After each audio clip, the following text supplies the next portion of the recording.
ಪರೀಕ್ಷೆ ಚಾನೆಲ್ ನ ಫ್ರೀ ಆಗಿ ಯುಟಿಲೈಸ್ ಮಾಡ್ಕೊಂಡು ಹೇಗೆ ಬೋರ್ಡ್ ಎಕ್ಸಾಮ್ ಅಲ್ಲಿ ಔಟ್ ಆಫ್ ಔಟ್ ಪಡಿಬಹುದು ಅಂತ ನಿಮ್ಗೆ ಹೇಳ್ಕೊಡ್ಲಿಕ್ಕೆ 3 ಪಾರ್ಟ್ ವಿಡಿಯೋನ ಮಾಡಿದೀವಿ. ಅದರ ಫಸ್ಟ್ ಪಾರ್ಟ್ 1 ವಿಡಿಯೋ ಇದಾಗಿರುತ್ತೆ. ಸೊ ಕೊನೆವರೆಗೂ ವಿಡಿಯೋನ ತಪ್ಪದೆ. ಸೊ ಬೋರ್ಡ್ ಎಕ್ಸಾಮ್ ಅಲ್ಲಿ ಔಟ್ ಆಫ್ ಔಟ್ ತೆಗಿಬೇಕು ಅಂದ್ರೆ ನಿಮ್ಮ ಟೆಕ್ಸ್ಟ್ ಬುಕ್ ನ ಪ್ರತಿ ಒಂದು ಪೇಜ್ ಅಲ್ಲಿ ನೀವು ಥರೋ ಆಗಿರ್ಬೇಕು. ಬಟ್ ಬೋರ್ಡ್ ಎಕ್ಸಾಮ್ ಇಷ್ಟೇ ಟೈಮ್ ಇದೆ, ಈಗ ಟೆಕ್ಸ್ಟ್ ಬುಕ್ ಹಿಡ್ಕೊಂಡು ಕುತ್ಕೊಳ್ಳಕ್ ಆಗತ್ತಾ ಅಂತ ಟೆನ್ಷನ್ ಆಗ್ತಿದೆ ಅಲ್ವಾ.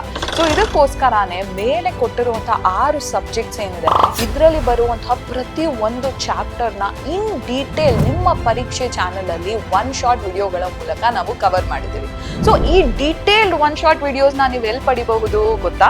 ಸೊ ಫಸ್ಟ್ ನಿಮ್ಮ ಯೂಟ್ಯೂಬ್ ನಲ್ಲಿ ಸರ್ಚ್ ಬಾಕ್ಸ್ ನಲ್ಲಿ SSLC ಪರೀಕ್ಷೆ ಅಂತ ಟೈಪ್ ಮಾಡಿ. ಅದಾದ್ಮೇಲೆ ನಮ್ಮ ಚಾನೆಲ್ ಗೆ ಹೋದಾಗ ಹೋಮ್ ಸೆಕ್ಷನ್ ಏನಿದೆ ಇದರಲ್ಲಿ ಸ್ವಲ್ಪ ಕೆಳಗೆ ಸ್ಕ್ರಾಲ್ ಮಾಡಿದ್ರೆ ನಿಮಗೆ 1 ಶಾರ್ಟ್ ವಿಡಿಯೋಸ್ ಸೆಕ್ಷನ್ ಸಿಗುತ್ತೆ. ಇದರಲ್ಲಿ ಸಬ್ಜೆಕ್ಟ್ ವೈಸ್ ಪ್ಲೇ ಲಿಸ್ಟ್ ನ ನಾವು ಮಾಡಿ ಇಟ್ಟಿದ್ದೀವಿ. ಸೊ ಪ್ರತಿಯೊಂದು ವಿಡಿಯೋ ಏನಿದೆ ಇದು ಒಂದು ಚಾಪ್ಟರ್ ಗೆ ಡೆಡಿಕೇಟೆಡ್ ಆಗುತ್ತೆ. ಸೊ ಈ ರೀತಿ ನೀವು 1 ಶಾರ್ಟ್ ವಿಡಿಯೋಸ್ ನ ಆಕ್ಸೆಸ್ ಮಾಡಬಹುದು. ಸೊ ಪರೀಕ್ಷೆಯಲ್ಲಿರುವಂತಹ ಫ್ರೀ 1 ಶಾರ್ಟ್ ವಿಡಿಯೋಸ್ ಹೇಗೆ ಪಡಿಬಹುದು ಅಂತ ಈಗ ಗೊತ್ತಾಯ್ತಲ್ವಾ. ಇದೇ ರೀತಿ ಇನ್ನು ಪಾರ್ಟ್ 2 ಅಂಡ್ ಪಾರ್ಟ್ 3 ವಿಡಿಯೋಸ್ ಕೂಡ ಅತಿ ಶೀಘ್ರದಲ್ಲಿ ಬರ್ತಿದೆ.